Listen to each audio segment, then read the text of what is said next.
কি বললাম, কেন সেনাবাহিনীর উপর নিষেধাজ্ঞা আসছে। সেনাবাহিনীর উপর নিষেধাজ্ঞা বলতে শুধুমাত্র যে বাংলাদেশ সেনাবাহিনী তা না, সেনা, নৌ, বিমান এবং পুলিশ সবগুলোর উপরেই আন্তর্জাতিকভাবে একটা নিষেধাজ্ঞার চক্রান্ত চলছে। তো সেটা কেন চলছে, কিভাবে চলছে, কি হইতে পারে, ডটগুলো মিলিয়ে দিচ্ছি। বাকিটা আপনারা আপনাদের চিন্তা চেতনা অভিজ্ঞতা দিয়ে মিলিয়ে দেখবেন যে আমার কথাগুলো সত্য হচ্ছে কিনা বা সত্য হওয়ার সম্ভাবনা কতটুকু। আপনারা সকলেই জানেন যে বাংলাদেশ পুলিশ অলরেডি একটা লেটার দিয়েছে বিভিন্ন জায়গায় যে জঙ্গি হামলা ঘটতে পারে। গতকাল বা গত পরশু আবার সমস্ত বিমানবন্দর রেড অ্যালার্ট জারি করেছে, দেশে 8টি বিমানবন্দরে যে জঙ্গি হামলা হইতে পারে। আজকে আজকে আবার আপনার তারেক জিয়ার যে তথ্য উপদেষ্টা বা কসা জাহিদ নামে যাকে পরিচিত, ডক্টর জাহিদ, তিনি বলেছেন যে দেশে জঙ্গি আছে। আর ঠিক আমাদের স্বরাষ্ট্রমন্ত্রী বললেন যে দেশে জঙ্গি আছে, তবে ওরা নিষ্ক্রিয়, মানে জঙ্গি নিষ্ক্রিয়। একজন বলছেন জঙ্গি আছে, একজন বলছেন জঙ্গি নিষ্ক্রিয়। তো জঙ্গিরা কি নিষ্ক্রিয় থাকে নাকি সক্রিয় থাকে সেটা বুঝতে আমার মনে হয় কোনো রকেট সায়েন্সের দরকার হয় না। আর জঙ্গি নাই এইটা যেমন বলতে পারবে না, জঙ্গি তৎপরতাও নাই সেটাও আপনি বলতে পারবেন না। আমাদের দেশে জঙ্গি আছে, যেমন হরকতুল জিয়াদ আছে, জেএমবি আছে, লস্করি তৈয়বা আছে, জয়সি মোহাম্মদ আছে, হিজবুত তাহরির আছে, এছাড়াও আরো অনেক ধরনের জঙ্গি সংগঠন আছে, ছোট ছোট ছোট অনেক জঙ্গি সংগঠন আছে। এইসব জঙ্গি সংগঠনের বিভিন্ন নেতাও আছে। তো এখন বিএনপি যেটা বলতে চায় সেটা হচ্ছে যে ভাই এই জঙ্গি নাটক আওয়ামী লীগ করেছে। তো আমার প্রশ্ন হচ্ছে, জঙ্গি নাটক যদি আওয়ামী লীগ করে, তো 2001 থেকে 2003 সাল পর্যন্ত বিএনপি এবং খালেদা জিয়াও বলেছিল জঙ্গি নাই, দেশে কোনো জঙ্গি নাই। কিন্তু এরপরে 2004, 5, 6 ওনারা এই যে সাবেক এক জঙ্গি নেতা আব্দুর রহমান, আপনাদের সকলের মনে আছে, বাংলা ভাই, ওনাদের কথা মনে আছে, এদের কারা ধরেছিলেন? শায়েখ আব্দুর রহমানকে কার আমলে ধরা হয়েছিল? বাংলা ভাই কার আমলে? সারা বাংলাদেশে একসাথে 500 জায়গায় বোমা বিস্ফোরণ কার আমলে হয়েছিল?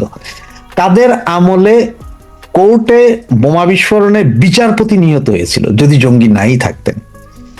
তো প্রশ্নটা ওনাকে দেরকে, এই যে বিএনপি আলাদেরকে, যে আপনারা যে বলেন সব ফেসিস্ট সরকার, ফেসিস্ট সরকারের জঙ্গি নাটক, তাহলে আপনাদের সরকারই তো মনে হয় প্রথম ফেসিস্ট আপনাদেরই সরকার। তা না হইলে কেন আব্দুর রহমান বা বাংলা ভাইকে ধরা হয়েছিল তখন? প্রশ্নটার জবাব একটু দিয়ে যাবেন। এছাড়া আপনারা জানেন কিছুদিন আগে মামুনুল হক, মানে কিছুদিন আগে কোথায়, এই 2 বছরের ভিতরে মামুনুল হক, তিনি 8 জন প্রতিনিধি নিয়ে আফগানিস্তানের তালেবানদের সাথে বৈঠক করে এসেছেন।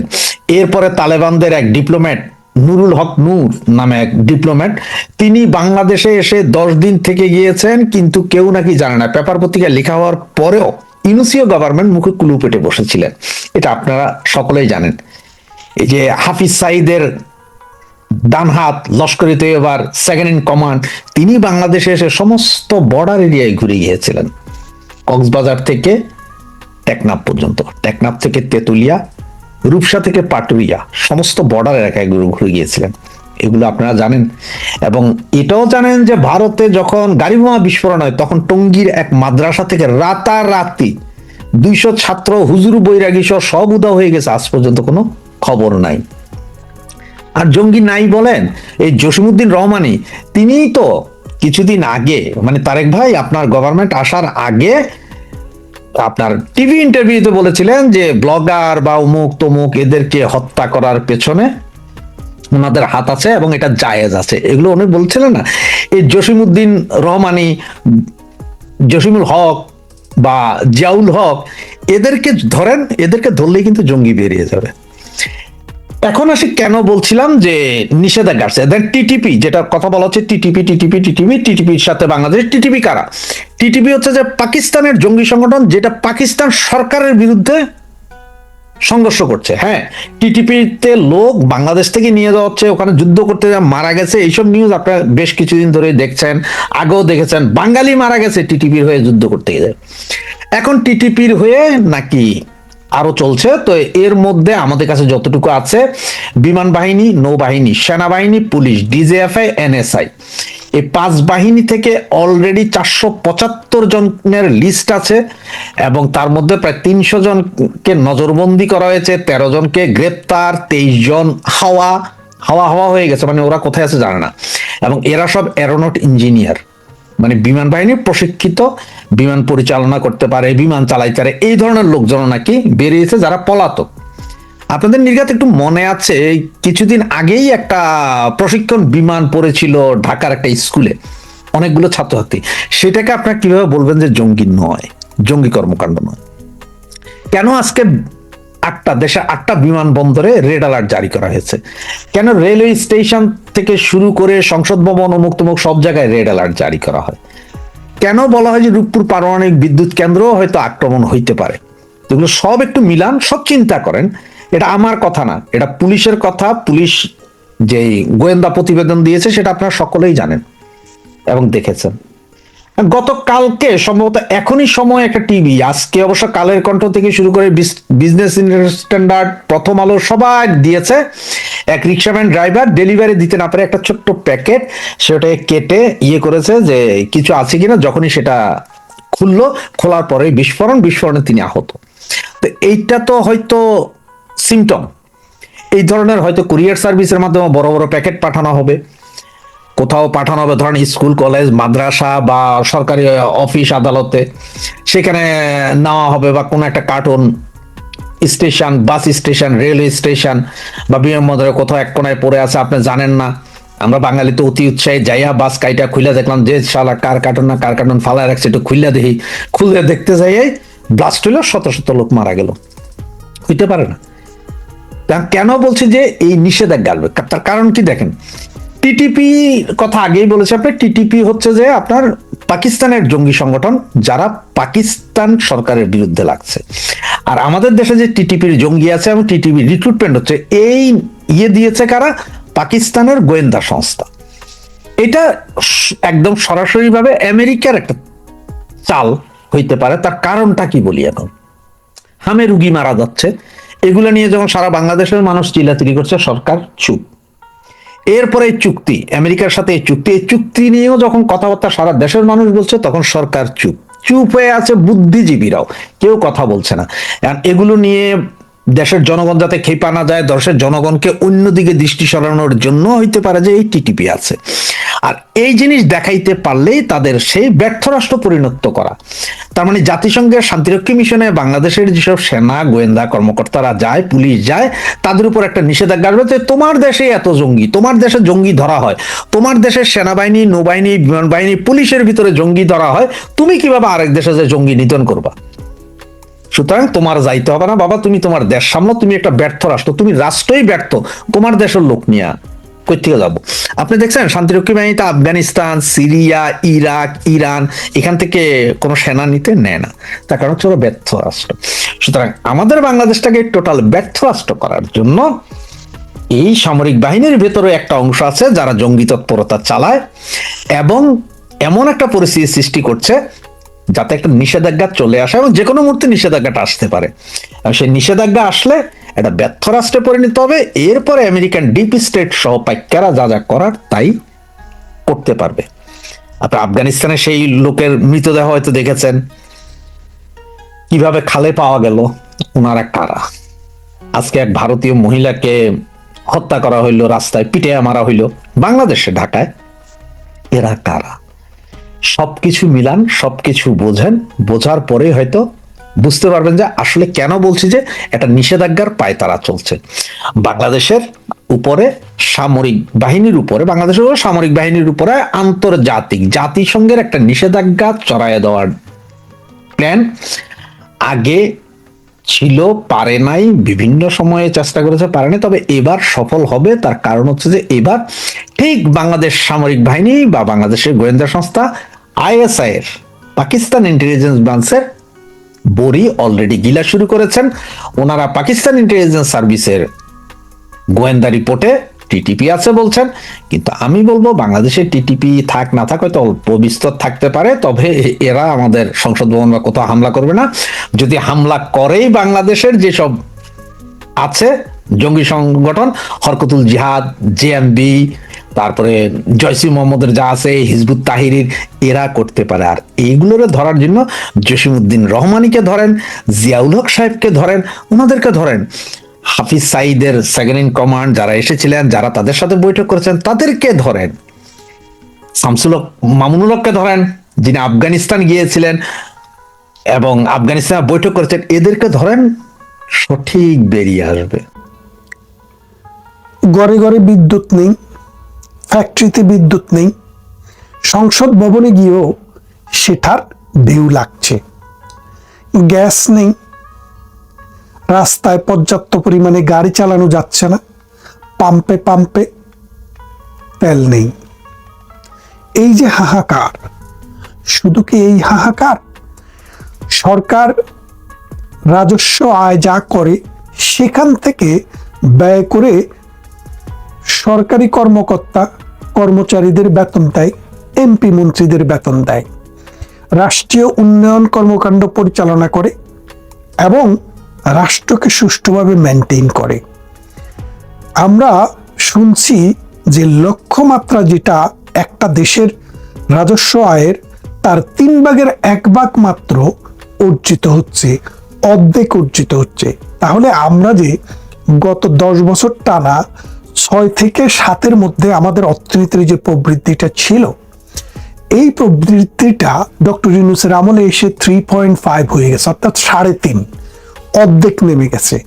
এখন একটি নির্বাচিত সরকার ক্ষমতায়, যদিও নির্বাচনটি নিয়ে অনেক প্রশ্নবোধক চিহ্ন আছে, এটা মেটিকুলাস ডিজাইনের নির্বাচন, সেদিকে গেলাম না, সেটা ভিন্ন একটা আলোচনা। কিন্তু আপাত দৃষ্টিতে একটি নির্বাচন হয়েছে, সেই নির্বাচনের মাধ্যমে ভূমিধস বিজয়ের মাধ্যমে একটি দল ক্ষমতায় এসছে। অবশ্য ভূমিধস বলবো কি করে, যাদের সাথে এই নির্বাচনে প্রতিদ্বন্দ্বিতা হওয়ার কথা ছিল, বাংলাদেশ আওয়ামী লীগ, তারা নির্বাচনেই ছিল না। কারণ যারা নির্বাচন করছেন তারা জানতেন আওয়ামী লীগ থাকলে তাদের পক্ষে জিতাটা সম্ভব নাও হতে পারে। তাই ডক্টর ইউনূসকে ব্যবহার করে তারা আওয়ামী লীগকে ব্যান করে রেখেছেন। আওয়ামী লীগকে ব্যান করার জন্য এই ডক্টর ইউনূসের পালা কুত্তাদেরকে ব্যবহার করেছে।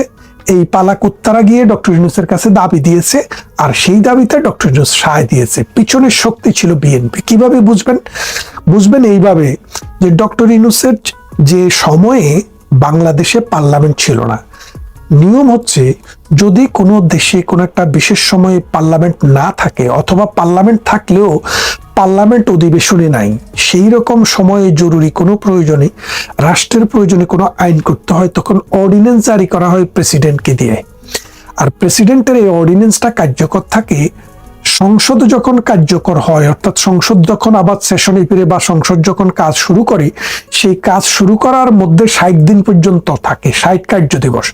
এই 60 কার্য দিবসের মধ্যে প্রেসিডেন্টের অর্ডিন্যান্সটিকে যদি রাষ্ট্র পার্লামেন্টের মাধ্যমে আইনে পরিণত না করে, তাহলে সেটি বাতিল হয়ে যায়। তাহলে ডক্টর ইউনূস যে আইন করেছিল, অর্থাৎ বাংলাদেশ ছাত্রলীগকে ব্যান করে এবং বাংলাদেশ আওয়ামী লীগের কার্যক্রম নিষিদ্ধ করে যে অর্ডিন্যান্সটি করেছিল, সেই অর্ডিন্যান্সটি তারেক জিয়ার পার্লামেন্টের প্রথম দিন হইতে 60 দিনের মধ্যে যদি তিনি পাশ না করাতেন, তাহলে সেটি অটোমেটিক বাতিল হয়ে যেত এবং আওয়ামী লীগ আর নিষিদ্ধ সংগঠনের তকমা পেত না, অর্থাৎ নিষিদ্ধ কার্যক্রম, নিষিদ্ধতার তকমাটা পেত না।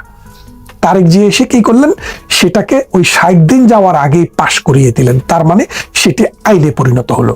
তাহলে এখন বোঝেন যে তারেক জিয়া এখন তার পার্লামেন্টের 200 আসনের উপরে 213 থেকে 14টি আসন আছে, সেই জায়গায় তিনি তাদেরকে যদি তিনি পাশ না করাতেন, তাহলে কিন্তু এটা আইন হতো না। তিনি পাশ করিয়ে দিয়েছেন, তার মানে হচ্ছে এটা যখন করা হয় তখনও তার সমর্থন ছিল। সেই জন্য বলছি তারেক জিয়া অথবা জামাতে ইসলামী তারা জেনেছেন, বুঝতে পেরেছেন যে আওয়ামী লীগের মতো গণভিত্তিক মানুষের ভালোবাসার এবং সাংগঠনিক কাঠামোতে শক্তিশালী একটা দল যদি রাস্তায়, ক্ষমতায় এবং নির্বাচনে থাকে, তাহলে তাদের পক্ষে ক্ষমতার মসনদে বসা সম্ভব না। সেই জন্যই এই ঘটনাটি তারা করেছে। এখন ক্ষমতায় বসার পর কোনোভাবেই তিনি রাজস্ব আদায় বৃদ্ধি করতে পারছেন না, ব্যাংকে টাকার প্রবাহ আনতে পারছেন না, অর্থনীতিকে সচল করতে পারছেন না। প্রতিদিনে অর্থনীতি আস্তে আস্তে নিচের দিকে নেমে যাচ্ছে এবং মানুষের যে কর্মসংস্থান, সেই কর্মসংস্থানেরও ব্যবস্থা হচ্ছে না। কেন কর্মসংস্থানের ব্যবস্থা হচ্ছে না? এক কথায় যদি বলি, কর্মসংস্থান এবং অর্থনৈতিক উন্নয়ন এবং প্রবৃত্তি বৃদ্ধি করতে হলে আওয়ামী লীগকে লাগবে। আওয়ামী লীগ যদি মাঠে সক্রিয় না হয়, আওয়ামী লীগের মানুষ যদি স্বাচ্ছন্দ্যে না থাকে, আওয়ামী লীগের মানুষ যদি বিনিয়োগ না করে এবং অর্থনৈতিক গতিধারায় তারা যদি ফিরে না আসে, তাহলে বাংলাদেশে অর্থনীতি তারেক জিয়ার পক্ষে, ডক্টর ইউনূসের পক্ষে অথবা জামাতের পক্ষে কোনোভাবেই সুষ্ঠু এবং সচল করা সম্ভব না। কেন সম্ভব না? দেখেন, এই পৃথিবীতে সব মানুষ কিন্তু উদ্যোক্তা না, এন্টারপ্রেনর না। এই পৃথিবীর সব মানুষ কিন্তু টাকাওয়ালা না। একটা সমাজে একটা এলিট শ্রেণী থাকে এবং একটা উদ্যোক্তা শ্রেণী থাকে। এই শ্রেণী উন্নয়নের চাবিকাঠি। কিভাবে চাবিকাঠি? তারা বিনিয়োগ করে, সেই বিনিয়োগে 10টা কাজ সৃষ্টি হয়, 10 জন মানুষ কাজ করে, 10টা ফ্যামিলির জীবন পরিবর্তন হয়। এবং মেল, কারখানা, ইন্ডাস্ট্রি এবং শ্রমিক তাদের সাথে একটা গুরুত্বপূর্ণ সম্পর্ক বজায় রাখে। ডক্টর ইউনূসের সরকার ক্ষমতা আসার পর যারা এমপি ছিল, আওয়ামী লীগের মন্ত্রী ছিল, অথবা এর আগের পর্যায়ে মন্ত্রী এমপি ছিল, আওয়ামী লীগের নেতা ছিল, বিভিন্ন জায়গার প্রতিষ্ঠিত মানুষ ছিল, ইন্ডাস্ট্রিয়ালিস্ট ছিল, তাদেরকে কাউকে হত্যা করা হয়েছে, কাউকে শত শত মামলা দিয়ে দেশ থেকে তাড়িয়ে দেওয়া হয়েছে, কাউকে জেলখানার অন্ধ প্রকোষ্ঠে রাখা হয়েছে।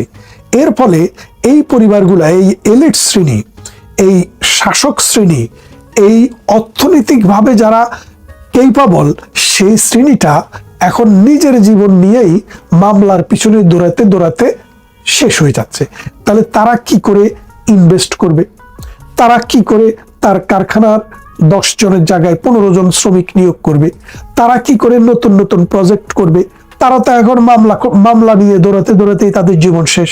তাহলে বোঝেন, বাংলাদেশের যে 18 কোটি মানুষ, এই 18 কোটি মানুষের মধ্যে যারা রাষ্ট্র পরিচালনা করে, যারা রাষ্ট্রে বিনিয়োগ করে, যারা কর্মসংস্থান সৃষ্টি করে, যারা সেলফ এমপ্লয়েড হিসেবে মানি রোলিং করে, যারা ব্যাংক, বীমা, বাণিজ্য এগুলাকে নিয়ন্ত্রণ করে, কর্পোরেশনগুলোকে যারা ওন করে, মালিকানা যারা হোল্ড করে, তাদের পরিমাণ, তাদের সংখ্যা কিন্তু আপনাকে দেখতে হবে লাখে, কোটিতে না, মিলিয়নেও না।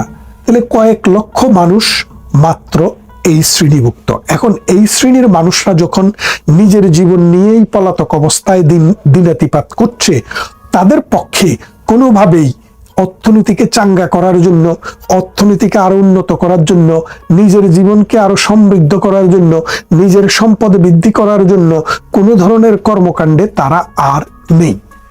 এর ফলে কি হলো যে অর্থনীতিতে একটা স্থবির অবস্থা বিরাজ করছে। এখন নতুন কুতুব যারা আসছে, এই বিএনপি জামাতের হাত ধরে যেই কুতুবেরা এখন এসছে, এই কুতুবেরা অর্থনীতিতে সমৃদ্ধশালী হতে এবং মানে ক্ষমতার চাকায় মানে এসে টাকা জেনারেট করতে, কর্মসংস্থান সৃষ্টি করতে অনেক সময় লাগবে। কারণ বাংলাদেশে যদি আপনি পরিসংখ্যান দেখেন, সরকারি চাকরিজীবী মানুষের সংখ্যা হচ্ছে মাত্র 10 থেকে 15%, আর বাকি 85% মানুষ ব্যক্তি উদ্যোগ, ব্যক্তি মালিকানা, বেসরকারি, এনজিও, ওই রকম প্রতিষ্ঠানের মাধ্যমে তাদের জীবিকা এবং কর্মসংস্থানকে চালায় এবং ব্যবসার মাধ্যমে চালায়।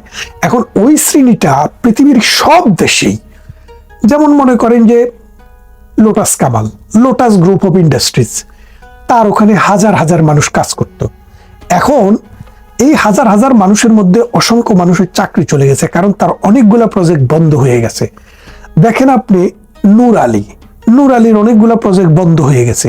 আপনি দেখেন যে আমাদের Beximco group of industries limited, Shinepukur holdings limited, S Alam group limited, তারপরে আখতারুজ্জামান বাবুর গ্রুপ লিমিটেড, এই যে গ্রুপ লিমিটেড বলছি, এদের অনেকেই পলাতক, এদের অনেকের অসংখ্য সম্পদ জব্দ করা হয়েছে, এদের অনেকেরই শিল্প প্রতিষ্ঠান বন্ধ। Gazi group of industries limited, আপনি জানেন গাজী বাংলাদেশে এই যে ট্যাঙ্ক, পানির ট্যাঙ্ক প্লাস্টিকের একটা বিপ্লব ঘটিয়েছিল। তার কারখানাটিকে কিভাবে পড়ানো হয়েছে আপনারা দেখেছেন। তো আমি যাদের নাম বলছি এটা তো কয়েকজনের নাম মাত্র বলছি, এইরকম শত শত হাজার হাজার মানুষ, কেউ মামলায়, কেউ হামলায়, কেউ সন্ত্রাসে, কেউ মবে আক্রান্ত হয়ে ব্যবসা বাণিজ্য অর্থনৈতিক কর্মকাণ্ড থেকে নিজেকে গুটিয়ে রেখেছে। এর ফলে কি হচ্ছে, প্রতিদিন কিন্তু যার বয়স গতকাল 18 থেকে একদিন কম ছিল, আজকে তার বয়স 18 হচ্ছে। এরকম প্রতিদিন কর্মক্ষেত্রে অর্থাৎ আমাদের শ্রমবাজারে নতুন নতুন শ্রমিক যুক্ত হচ্ছে। এই নতুন শ্রমিক যুক্ত হওয়ার সাথে সাথে যদি কর্মসংস্থান সৃষ্টি না হয়, তাহলে এই শ্রমিক বেকারের সংখ্যা প্রতিদিন বাড়াচ্ছে। আর একজন বেকারের সংখ্যা বাড়ানো সমাজে হাহাকার বাড়াচ্ছে, অস্থিরতা বাড়াচ্ছে। কারণ মানুষ যখন বেকার থাকে, মানুষের হাতে যখন টাকা থাকে না, কর্ম থাকে না, মানুষ নানাবিধ অন্যায় কাজে জড়িত হতে পারে এবং জড়িত হওয়ার সম্ভাবনা থাকে। তরুণরা বিপদগামী হয়, তারা জঙ্গি হয়, তারা রাষ্ট্রবিরোধী হয়, তারা চুরি করতে পারে, ডাকাতি করতে পারে। তারা, সোজা কথা হচ্ছে, অলস মস্তিষ্ক শয়তানের কারখানা। এই কারখানা থেকে তাদেরকে বাঁচানোর পথ, তাদের হাতে কাজ তুলে দেওয়া, কর্মসংস্থান সৃষ্টি করা, অর্থনৈতিক যে কর্মকাণ্ড সেটাতে তাদেরকে নিয়ে আসা। আজকের দিনে আমরা কি দেখছি, এই সরকার এখনো বিনা বিচারে প্রধান বিচারপতি, প্রধান নির্বাচন কমিশন সহ অসংখ্য মানুষকে জেলের প্রকোষ্ঠে বেঁধে রেখেছে। প্রধান বিচারপতির বিরুদ্ধে খুনের মামলা, যিনি হাঁটতেও পারেন না, লালবাগে গিয়ে তিনি খুন করে এসছেন, তার বিরুদ্ধে মামলা। সেই মামলাটিতেও তাকে জামিন দেওয়া হয় না। এই যে মনে করেন, একটা দেশে যখন প্রধান বিচারপতি যখন জেলে থাকে, তখন বুঝবেন পুরা বিচার ব্যবস্থাই এখন জেলে আছে। এই জেলে থাকা বিচার ব্যবস্থার পক্ষে আপনাকে, আমাকে, আমাদেরকে, রাষ্ট্রকে কোনো ধরনের ন্যায় বিচার দেওয়া সম্ভব না। আপনি কি কখনো শুনেছেন পৃথিবীর কোন দেশে একজন চিফ জাস্টিসকে নিয়ে ম্যাজিস্ট্রেটের সামনে দাঁড় করাচ্ছে, ওই ম্যাজিস্ট্রেট বসে থাকছে আর চিফ জাস্টিস হাতে হ্যান্ডকাপ নিয়ে দাঁড়িয়ে আছে? এই যে লজ্জা, এই যে অপমান, এই যে রাষ্ট্র ব্যবস্থা হাজার হাজার বছর ধরে তৈরি হওয়া রাষ্ট্র ব্যবস্থার প্রতি অবজ্ঞা, এটা রাষ্ট্রকে, সমাজকে, অর্থনীতিকে পুঙ্গ করে দিচ্ছে। এখন যদি এই মানুষের বিরুদ্ধে যে মিথ্যা মামলা, অন্যায় মামলা, এখান থেকে তাদেরকে বেরিয়ে অর্থনৈতিক কর্মকাণ্ডে এবং রাষ্ট্র গঠনে যদি সুযোগ দেওয়া না হয়, তাহলে প্রতিদিন রাষ্ট্র অধপাতে যাবে, অর্থনীতি ভঙ্গুর হবে এবং একটা সময়ে বিদ্রোহ হতে হতে রাষ্ট্র ভেঙে পড়বে এবং রাষ্ট্রের অর্থনীতি দেউলিয়া হয়ে যাবে। আমরা জানি না সরকারের কানে আমাদের এই সব কথা পৌঁছবে কিনা। যদি পৌঁছে, আমাদের অনুরোধ থাকবে, এই রাষ্ট্রটি 30 লক্ষ মানুষের রক্ত, 2.5 লক্ষ নারীর ইজ্জত এবং কোটি কোটি মানুষের শ্রম এবং সাধনায় স্বাধীন হয়েছে। সেই স্বাধীন রাষ্ট্রটি গত 54 বছরে হাঁটি হাঁটি পা পা করে দক্ষিণ পূর্ব এশিয়াতে একটি শক্তিশালী দেশে পরিণত হয়েছিল। সেই দেশটিকে রক্ষা করুন, ধ্বংস নয়। ঘোষণা দিয়েছে, স্বাধীনতার ঘোষণা দিয়েছে, তারেক সবকিছু করেছে, বুঝছেন? তারেক কিন্তু পূর্ব বিদ্যুৎ কেন্দ্রের স্বপ্ন দেখেছিল, আর কেউ দেখে নাই। এত স্বপ্ন দেখে এরা, মানে বলা যায় না।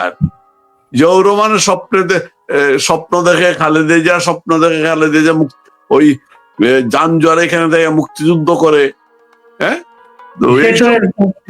কার্ড বাবা, আপনি দেখবেন রূপপুর একটা কার্ড হয়ে যাবে।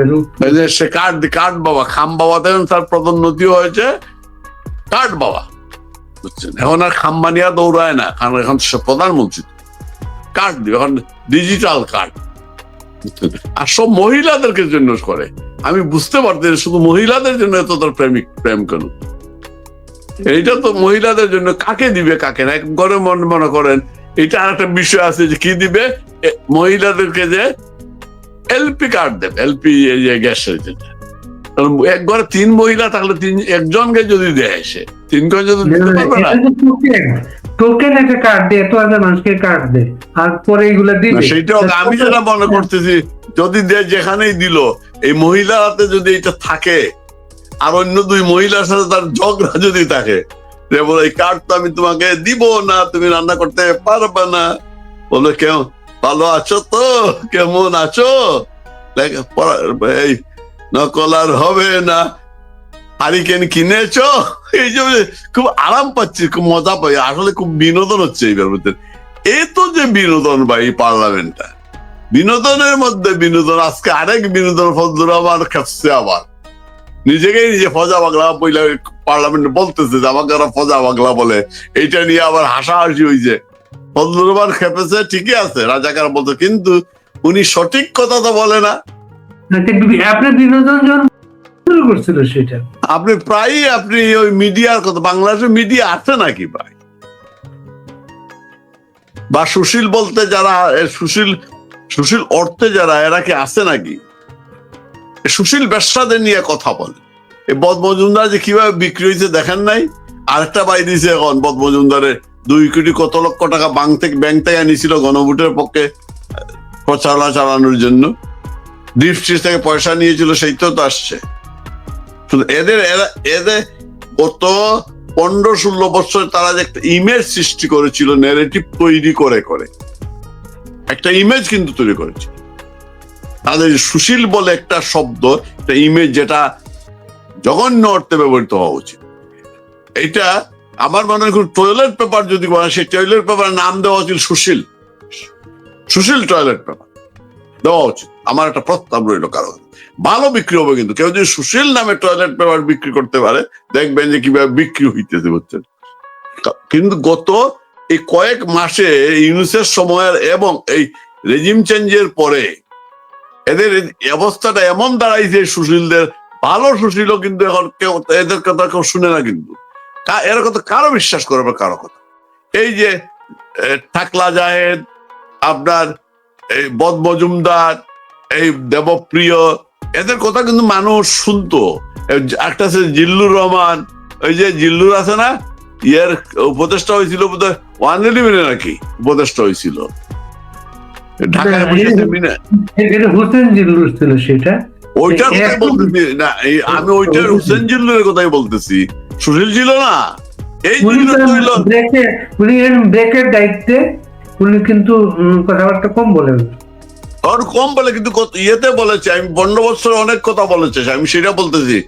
15 বছর কথা বলে বলে তারা একটা নেগেটিভ তৈরি করে মিথ্যা কথা বলে বলে গত সরকারের বিরুদ্ধে একটা অবস্থান সৃষ্টি করেছিল তাদের। আজকে তারা কিন্তু দেশের যে অবস্থা, দেশের লোডশেডিং এ তো খুব বাজে অবস্থা, শেষ বন্ধ, সবকিছু বন্ধ দেশের। এখন আজকে একটু এই নিউজকে কেন্দ্র করে ওই নিউজ গুলা আড়াল হয়ে গেছে।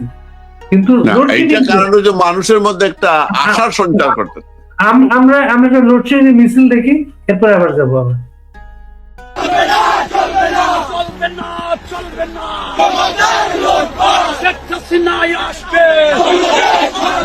বাংলাদেশ হাসবে, শেখ হাসিনার ভয় না, রাজপথ ছাড়ি না, শেখ হাসিনার। এই যে লোডশেডিং, আজকেও কিন্তু সারা দেশে প্রয়োজন লোডশেডিং।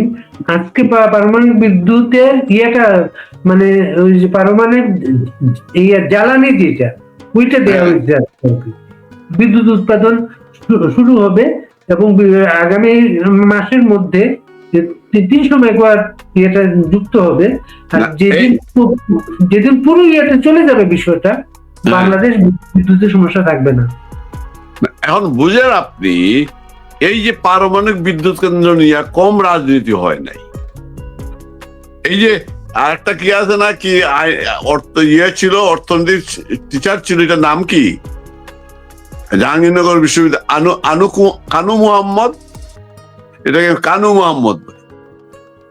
এই হারাম, এই শালার রূপপুর পারমাণবিক কম আন্দোলন তো করে নাই। বেলা আপা, রেজওয়ানা আপা আন্দোলন তো করে নাই। আর শেখ হাসিনার পরিকল্পনা দেখেন আপনি, ডিজেলের জন্য পাইপলাইন করা, যেটার বেনিফিশিয়ারি আজকে এই সরকার। আপনি বঙ্গবন্ধু যখন 74-এর দুর্ভিক্ষ মোকাবেলা করে, কালকে আমি বলেছি যেটা সবুজ বিপ্লব করে, খাদ্য উৎপাদনের দিকে নজর দিয়ে যখন দেশটিকে এবং উনি আইন শৃঙ্খলা পরিস্থিতি নিয়ন্ত্রণ করে দেশটিকে একটা পর্যায়ে নিয়ে আসলেন। 74 সালটা ছিল অত্যন্ত খুব বাজে বয়স, সময়টা, ওই সময়টা নিয়ন্ত্রণ করে উনি চলে আইসা যখন, তখন জিয়াউর রহমান বঙ্গবন্ধুকে হত্যা করে ক্ষমতায় চলে আসলো, আইসা বেনিফিশিয়ারি হইল। আজকে শেখ হাসিনার যে কাজগুলো উনি কি করলেন, শেখ হাসিনা এই যে পারমাণবিক বিদ্যুৎ কেন্দ্র করে গেলেন, আজকে যে লোডশেডিং এর সময়, যে বিদ্যুতের সময়, এই যে আমরা বিদ্যুৎটা পাবো এইটা নিয়ে এই বিদ্যুৎ পারমাণবিক বিদ্যুৎ টিউলিপের বিরুদ্ধে মামলা হয় নাই, কুশের মামলা, টিউলিপের বিরুদ্ধে গ্রেপ্তারি পরোয়ানা দেয় নাই, সাজা দেয় নাই।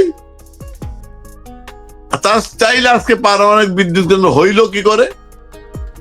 এটা নিয়ে রাশিয়া, বুঝছেন, এই দুর্নীতির অভিযোগের ব্যাপারে রাশিয়া প্রটেস্ট করছিল, কারণ পুরো ঋণটাই হচ্ছে তাদের ঋণ, এটা এবং তাদের ইঞ্জিনিয়াররা সবকিছু করেছে, সবকিছু করেছে, এবং তারা শুধু কোনো জবাব দিতে পারে না, এবং তারা কিন্তু পরিচালনা করবে, এখন এটা ওদের হাতে থাকবে।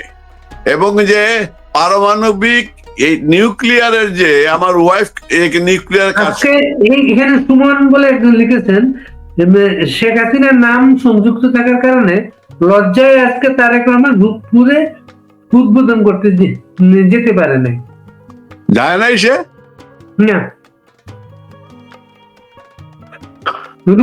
রূপপুরে এই প্রকল্পের রাশিয়ান যে প্রধান কর্মকর্তা রাশিয়া থেকে আসছে, উনি ওইখানে ইয়ে করছে, গভর্নমেন্টের যে জ্বালানি উপদেষ্টা উনি সেখানে ছিল, তারেক সেখানে যায় নাই। একজন দর্শক সরম হচ্ছে শেখ হাসিনা। এই তো সরম তো বললাম, সরম আপনি বলতে, এই যে বাসনের নাম মুখে নেওয়া যায় না তো পাপ।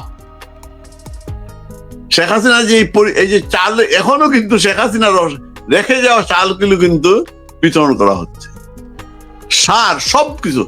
শেখ হাসিনা যে কিরকম অ্যাডভান্স চিন্তা করতেন, রাষ্ট্র চিন্তাটা কাকে বলে, এই যে পারমাণবিক বিদ্যুৎ করার পিছনে তার উদ্দেশ্য রয়েছিল আমাদের সংকট হবে এক সময় না এক সময়। উনি তো জানতেন আন্তর্জাতিক রাজনীতির খবরটা রাখতেন। বিশ্ব এক সময় যুদ্ধ, ইউক্রেনের পরে ইরান নিয়ে যে আমেরিকার সমস্যা, এই সমস্যাটা তো হবে, মিডল ইস্টের ক্রাইসিস হবে। এই জন্য তিনি এই ডিজেলের ব্যবস্থা করেছেন, পারমাণবিক বিদ্যুৎ কেন্দ্র করলেন, রূপপুর যে কয়লা বিদ্যুৎ তাপ বিদ্যুৎ কেন্দ্র, কয়লা বিদ্যুৎ কেন্দ্র, রূপপুর না আপনার রামপাল, এইটার বিরুদ্ধে তো কম কথা হয় না। সুন্দরবন যে কিন্তু ধ্বংস হয়ে যাচ্ছে, এই যে ন্যারেটিভ গুলো তৈরি করা, আজকে ওনারা কোথায়? আজকে একটা বলেন, অন্তপক্ষে সরকারে কেউ না হইলে, বিরোধী দলে কেউ না হইলে, বামের কিছু মানুষ যদি সততা থাকে মুখে বলেন, সুশীলদের মধ্যে যদি একজনও মানুষের বাচ্চা থাকে, একজনও যে মানুষের বাচ্চা মায়ের দুধ খেয়ে থাকেন, যারা সুশীল শিরোমণি, যারা শেখ হাসিনার বিরুদ্ধে ন্যারেটিভ তৈরি করে করে এই পর্যায়ে এসেছিলেন, আজকে ন্যাংটা হয় হাঁটতেছে রাস্তাঘাটে, সবাই যেখানে পাবে, ইউনুস না হয় তার ভিআইপি ইয়ে নিয়ে পেছে যেতে পারে, আপনি তো বাঁচতে পারবে না। যারা ক্ষমতায় বসাইছিল ইউনুসকে, যান না গ্রামে, যান শহরে, একা বের হন, মানুষ কিভাবে পারে বদমজুমদারকে যেখানে পিটাবে, আনু মোহাম্মদকে পিটাবে, দেবপ্রিয়কে, সবগুলাকে পিটাবে। কারণ আজকের দেশ পরিণতির জন্য এই মানুষগুলা দায়ী। এই যারা নেগেটিভ তৈরি করে, এই যে টাকলা জাহেদ আজকে উপদেষ্টা হয়েছে, তথ্য উপদেষ্টা, কি উপদেষ্টা হয়েছে, রাস্তায় প্রটোকল ছাড়া যাক না, এই এনসিপির বদমাইশটা যাক না, যা করা। আজকে যে বিদ্যুৎ নেই, খাদ্য নেই, এই টিকা নেই, সবকিছুর জন্য দায়িত্ব এই শালারা, এইগুলো সবগুলো দায়ী। মানুষ এদেরকে পিটাবে তোরে, ভাই দল লাগবে না তো, দল লাগবে না। আমি কালকে একটা ধন্যবাদ দিতে চাইলাম, আপনি ওদেরকে আমি ধন্যবাদ দিতে চাই না, তবু বলি তারা শুরু করেছে। আমি যেটা বলছিলাম যে একজন না একজন তারাই তো এই জায়গায়, এই যে বামরা তো একটা মিছিল করেছে, সে আমি চাচ্ছি সেইটা বামরা করবে কেন? নাগরিক সমাজ থেকে হবে, মানুষের ভিতর থেকে চলে আসবে। সেই জায়গায় আওয়ামী লীগ চুপচাপ বসে থাকবে কেন? আওয়ামী লীগের নাগরিকরা কোথায়? সেই কথা আমি বারবার বলার চেষ্টা করছি। আজকে নাগরিকরা এই যে আজকে খাদ্য নেই, ঔষধ নেই, তেল নেই, যে বললাম না বন্যায় ভেসে যাচ্ছে, শিলাবৃষ্টিতে ধান নষ্ট হয়ে গেছে আমাদের এলাকায়, মানুষ বাঁচবে কি করে? এবার এই যে সময়, এই যে জনসম্পৃক্ত সমস্যা, এই বিষয়গুলোর বঙ্গবন্ধু কন্যা জানতেন, বুঝতেন, বঙ্গবন্ধু বুঝতেন। জনগণ নেতা না হইলে, জনগণের মানুষ নিয়ে নেতা না হইলে, জনগণ থেকে উঠে না আসলে সেটা কেউ বুঝতে পারে না। ঢাকায় বসে শীতাতপ নিয়ন্ত্রিত রুমে বসে বড় বড় কথা বলবেন, তা তো হয় না। অন্তকে শেখ হাসিনা একটু বলেন যে বিদ্যুৎ সংকটের সময় এই যে একটু শান্তির বৃষ্টি হবে, এই যে বিদ্যুৎ, পারমাণবিক বিদ্যুৎ কেন্দ্রে বিদ্যুৎটা পাবেন, কিছুটা তো লাঘব হবে। ভাই, অস্ট্রেলিয়াতে ইউরেনিয়াম আছে, অস্ট্রেলিয়া এখন পর্যন্ত পারমাণবিক বিদ্যুৎ কেন্দ্রে সাহস করতে পারে নাই।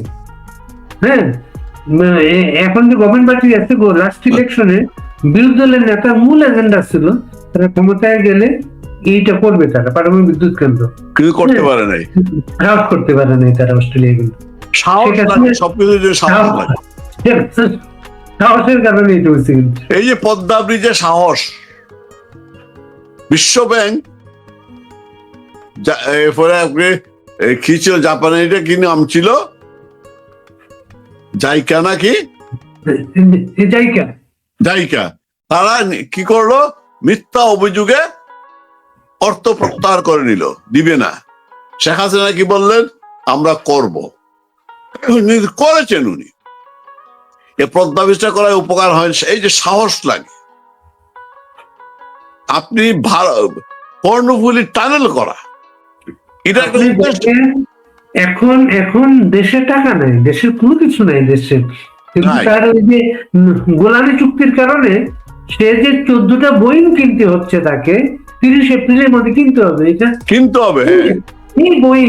এই বোয়িং এর টাকা কিন্তু পদ্মা ব্রিজের বেশি, পদ্মা ব্রিজ বাণিজ্যের টাকা লাগছিল, এর চেয়ে বেশি টাকা লাগবে বোয়িং গুলো। এই যে ব্যাংক থেকে ঋণ নিবে তো আবার সবগুলো, এখন তো সরকার ঋণের উপরে, ওই ব্যাংক, এই ব্যাংক আবার কি জানেন, এই ঋণের জন্য আমেরিকান একটা ব্যাংক থেকে ঋণ নিতে হবে। হ্যাঁ, সুদের হারটা ওরা ঠিক করে দেবে, বাংলাদেশ কিছু করতে পারবে না এখানে। না, এই যে তাইলে এই যে ব্যাংক আমেরিকাতে একসময় ব্যাংক্রাপসি হবে না, তাইলে আপনি যে টাকা রাখলেন বা ব্যাংকে, আপনি যে গ্রাহক, আপনি যে টাকা, সেই টাকার নিশ্চয়তাকে এমনি তো যারা ওই যে ইসলামিক ব্যাংকগুলোতে টাকা রাখছিল সে টাকাগুলো মানুষ পাইতেছে না। আচ্ছা, আপনার যে সমস্যা যে সমাধান করে আপনি তার কাছেই যাবেন, যে আপনার আপন তাকেই তো আপনি তার কথাই তো মনে করবেন। আজকে দেশের এই যে সংকট, সারা দেশের মানুষের যে সংকট, মানুষের সংকট কয়টা বলবো, সংকট কোন দিকে, সর্বঙ্গে ব্যথা, ঔষধ দিব কথা, এই তো আমাদের যে এই যে অবস্থা দাঁড়িয়েছে। আমরা কি করবো বলে, মানুষ আল্লাহর কাছে আশ্রয় নেয়, আর মানুষ তার আপনজনদের কাছে আশ্রয় নেয়, যার সক্ষমতা আছে, যাকে সে অনুভব করে। ওই মানুষটা থাকলে আজকে আমার এই সমস্যাটা হইতো না, এই দল থাকলে আমার সমস্যাটা হইতো না।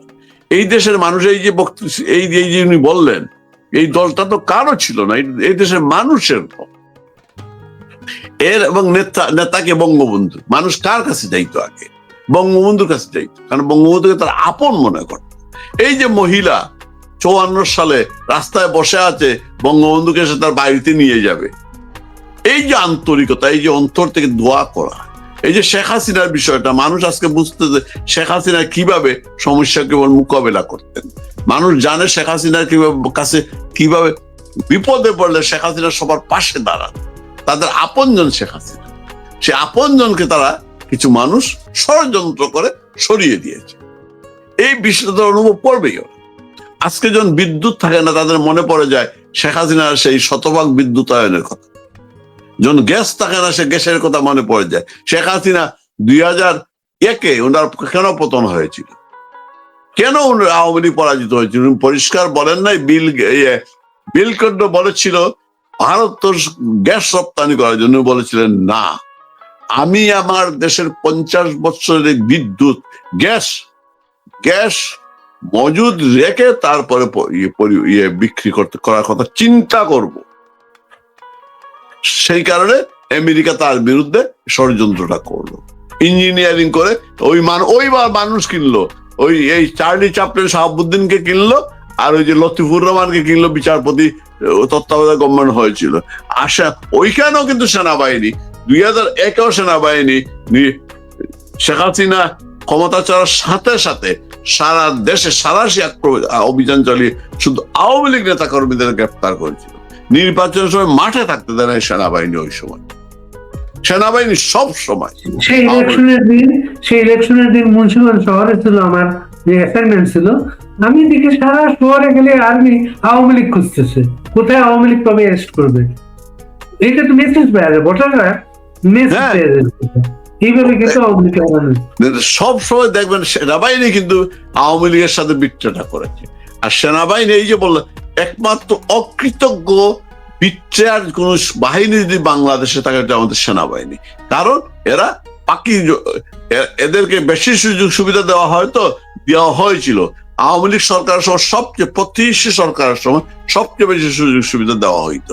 অত তাদের মগজের মধ্যে ঢুকাই দেওয়া হয়েছে সেনাবাহিনী হচ্ছে এন্টি আওয়ামী লীগ, সেনাবাহিনীকে ধ্বংস করার জন্য নাকি বঙ্গবন্ধু রক্ষী বাহিনীর উদ্যোগ নিয়েছিল, which is not true। ভাই আমরা ইস্যুতে যাই। ফজলুর রহমান পার্লামেন্টে আজকে বলেছেন শহীদ পরিবারের লোক জামাত করতেই পারে না। এই বক্তব্যের পর পার্লামেন্ট উত্তেজনা তৈরি হয়। বিডি নিউজের রিপোর্ট হচ্ছে মুক্তিযোদ্ধা শহীদ পরিবারের সদস্য হয়ে জামাত ইসলাম করা যায় না মন্তব্য করে জাতীয় সংসদে বিরোধী দলের তীব্র প্রতিবাদের মুখে পড়েছেন কিশোরগঞ্জ 4 আসনে বিএনপি সংসদ ফজলুর রহমান। রাষ্ট্রপতি ভাষণের আলোচনার সময় বলেন, আমি আবারও বলে রাখলাম শহীদ পরিবারের লোক তো জামাত করতেই পারে না, আর জামাত করলে ডাবল অপরাধ করতেছে। স্পিকারের এই বক্তব্যের স্পিকারের সভাপতি এই হইচই শুরু হয় অপোজিশন থেকে। স্পিকাররা দাঁড়িয়ে সদস্যদের বসতে বলেন, পরিস্থিতি শান্ত করার চেষ্টা করেন। তিনি বলেন, মাননীয় সদস্যবৃন্দ, সারা দেশ দেখেছে লাইভ টেলিকাস্ট হচ্ছে, সবাই আপনারা নির্বাচিত সদস্য, এখানে সবাই জনগণের ভোটে নির্বাচিত সদস্য। তো ফজলুর রহমান বলেন, 5 মুক্তিযুদ্ধ, 5 আগস্টের অভ্যুত্থান, জামাতে ইসলামী, আলবদর, পুলিশ হত্যা, থানা লুট এসব বিষয় তুলে ধরেন। তো তখন বলেন, মিশ্র ধারণা জানিয়ে বলেন মুক্তিযুদ্ধের ইতিহাস আর বিস্তারিত রাষ্ট্রপতির ভাষণে তিনি মুক্তিযুদ্ধের মহাসমুদ্রের চেয়ে গভীরতর এইসব পরে ইয়ারা এই মানে লোকজন দাবি করছে যে সে শহীদ পরিবারের সন্তান, জামাতে আমির, এগুলো নিয়ে উত্তেজনা হয়েছে।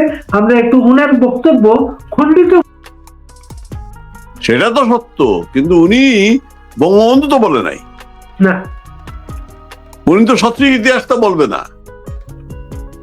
তার কাছে এখন এমপিশিপটা বড়। বিএনপি করলে এগুলো বলা যায় না। তাইলে এই যে মুক্তিযুদ্ধ লইয়া এই যে প্রহসন করে তো লাভ নাই। এটা তো প্রহসন, আমি বলবো এটা প্রহসন, এটা সাজানো খেলা মানুষের দৃষ্টির দিকে সরানোর জন্য। উত্তেজনা হচ্ছিল তো পার্লামেন্টে কয়দিন যাবত ফজলুর রহমানের নিয়ে খুব, আমি নিজেই তো সমালোচনা করতে, এবং এই ফজলুর রহমানের নিয়ে কিন্তু অনেক সমালোচনা হচ্ছে যে এই লোকটা হইলটা কি, সেইখান থেকে বেরিয়ে আসার চেষ্টা। এটা হবে না, আপনাকে সঠিক ইতিহাসটা বলতে হবে। আপনি 30 লক্ষ বলছেন, 5টি খায়, আমি চিন্তা করতেছি, আর ম্যাডাম তো বলেছিল 3 লাখ। এখন তারেক কি বলবে আমি বুঝতে, তারেক যদি বলে 30,000, কারণ তারেক তো এখন খেলা দেখছেন। সম্প্রতি নতুন একটা নিউজ হয়েছে, একজন ফরেন্সিক টেস্টের মাধ্যমে নাকি তিনি মুক্তিযুদ্ধের শহীদের সংখ্যাটা উনি প্রকৃত সংখ্যা উনি বের করবেন। ফরেন্সিক ওই 3 লাখ বানানোর প্রজেক্ট, কিন্তু এটা ফাইজলামিরা সীমা পায় না। ফরেন্সিক কি বলবো এখন, মুক্তিযুদ্ধটা নিয়ে এত তামাশা হইতেছে, আর মুক্তিযোদ্ধা বইরা বড়াই করতেছে, রাজাকার হইয়া যাবে। এটা মুক্তিযুদ্ধ আবার থাকবার দরকারটা কি? 30 লক্ষ এখন এটা নিয়ে 55 বছর পরে ফরেন্সিক হবে, আর যে সরকারি আসে এইটা মুক্তিযোদ্ধার তালিকা করে, মানে মুক্তিযুদ্ধ গিনিপিগ হয়ে গেছে। এরা ভুল করে, বঙ্গবন্ধু আসলে এই দেশটা মুক্তিযুদ্ধ একটা ভুল হয়েছিল মনে হয়।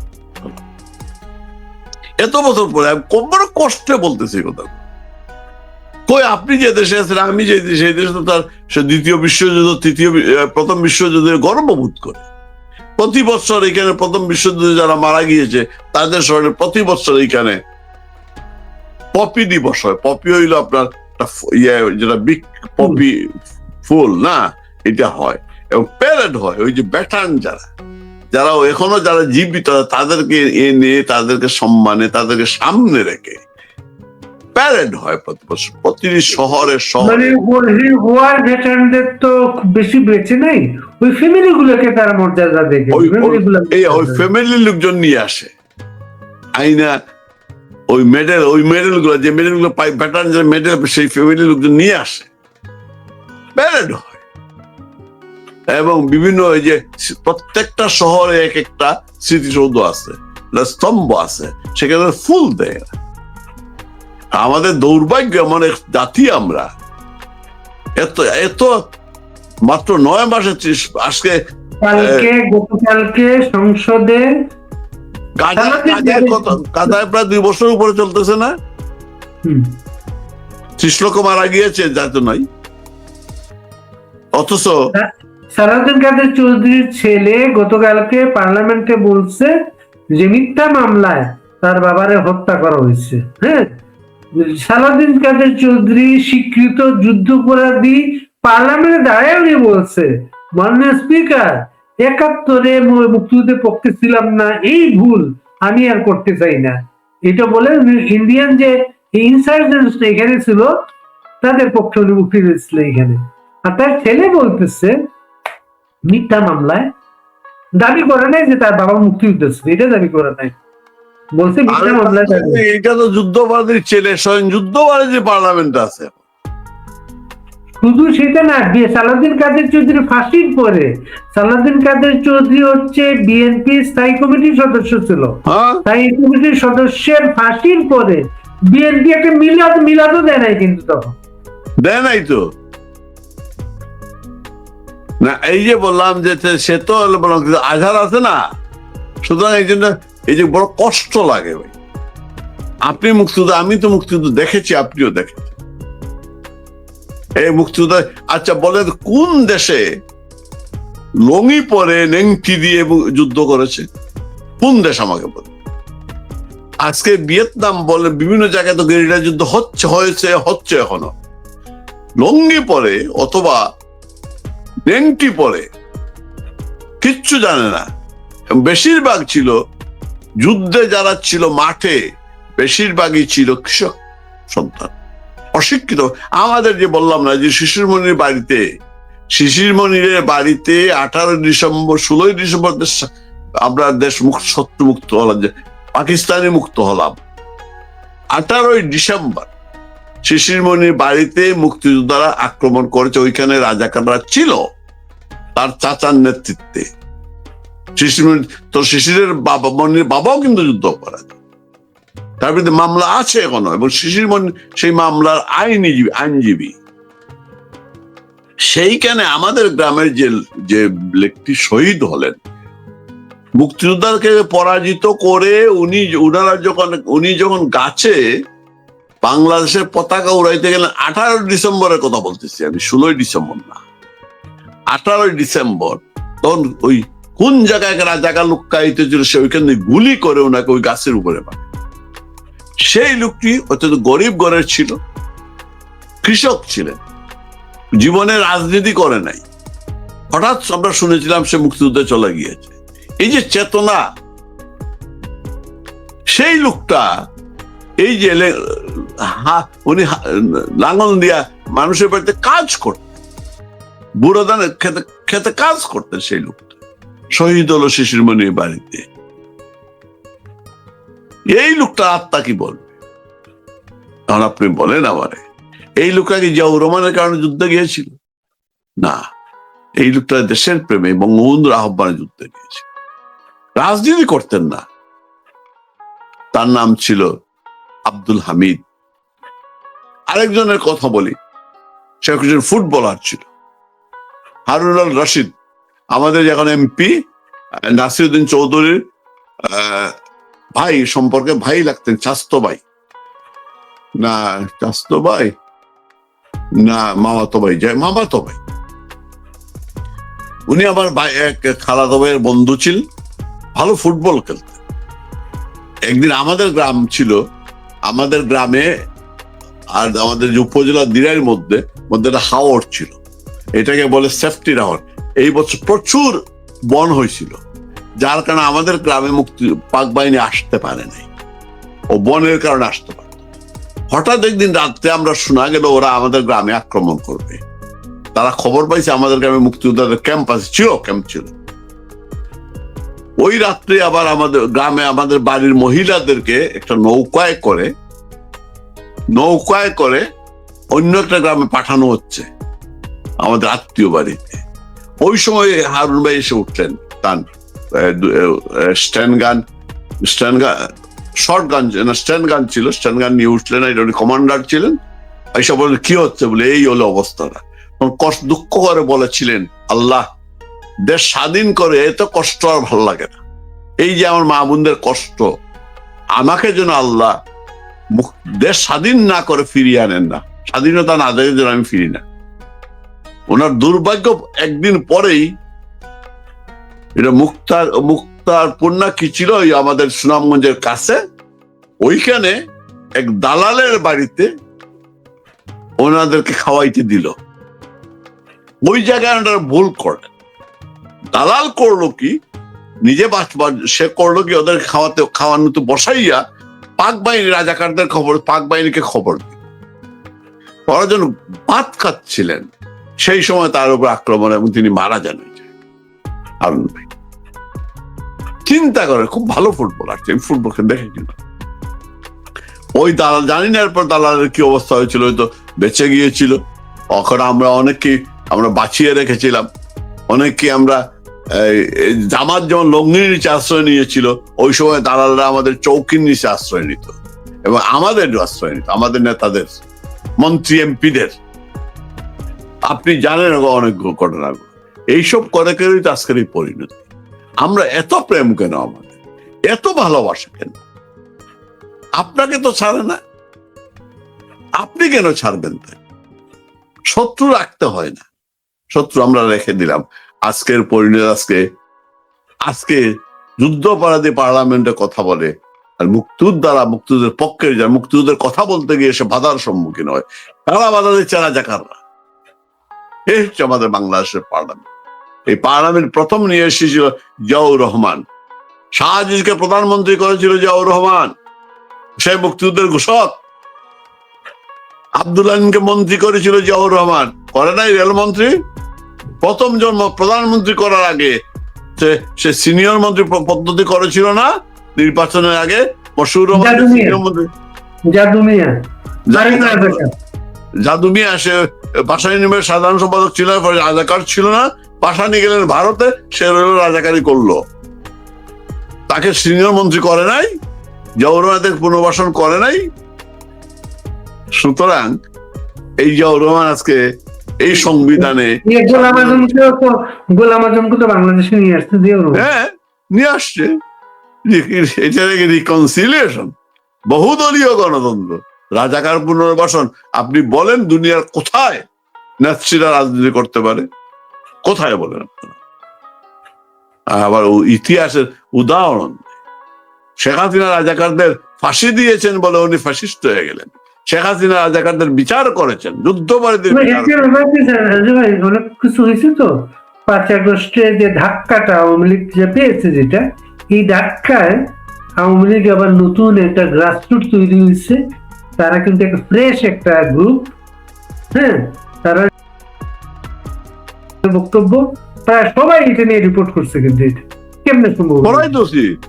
আমি এটাকে পজিটিভ ভাবে নিচ্ছি, কারণ হতে হবে এই শপথের কারণে অন্যরা উৎসাহিত হবে।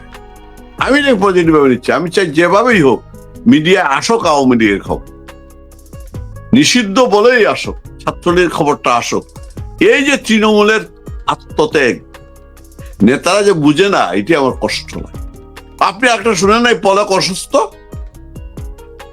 আহত, হ্যাঁ তাহতো হ্যাঁ বিজনেস ওই ভিডিওটা আমি নিতে ওইটা তো আমি তো চাইছিলাম। মনে করি আমি তো মনে করি এদেরকে মেরে ফেলা একটা ষড়যন্ত্র ছিল।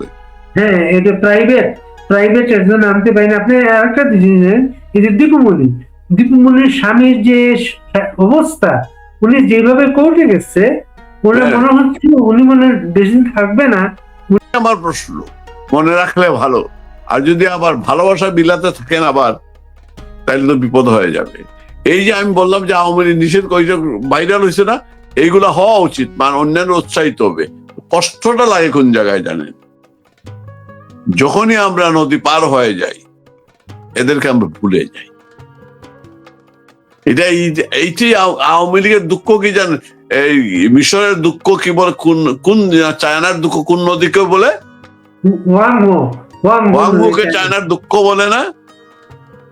আওয়ামী লীগের দুঃখটা হইলো এই হইলো আওয়ামী লীগের একটাই মাত্র দুঃখ, এটা হচ্ছে আওয়ামী লীগ যখনই নদী পার হয়ে যায়, আওয়ামী লীগ তৃণমূল ভুলে যায়। ওই যারা বইটা বায়, উজান স্রোতে যারা নৌকা বায়, তাদেরকে আমরা ভুলে যাই। এই ভুল যাতে আমরা না করি, এইখান থেকে আমরা শিক্ষাটা নিতে চাই। আশা করি বঙ্গবন্ধু কন্যা, যদি এইটা উনি হয়তো শুনবেন না, দেখবেন না, যারা ওনার কাছে যদি কেউ শুনে থাকেন, তা ওনাকে এই বিষয়টা যদি কারো বলার সুযোগ থাকে বলবেন। এটা যেন উনি, আমি জানি উনি মনে রাখবেন, তবু আমার একটা নিবেদন, উনি যেন তৃণমূলকে মনে রাখেন।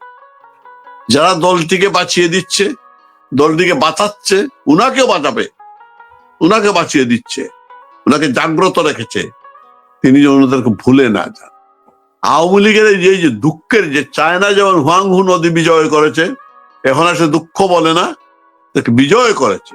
আমরা যেন আওয়ামী লীগের এই দুঃখটাকে বিজয় করি, অর্থাৎ তৃণমূলকে যেন আমরা ভুলে না যাই।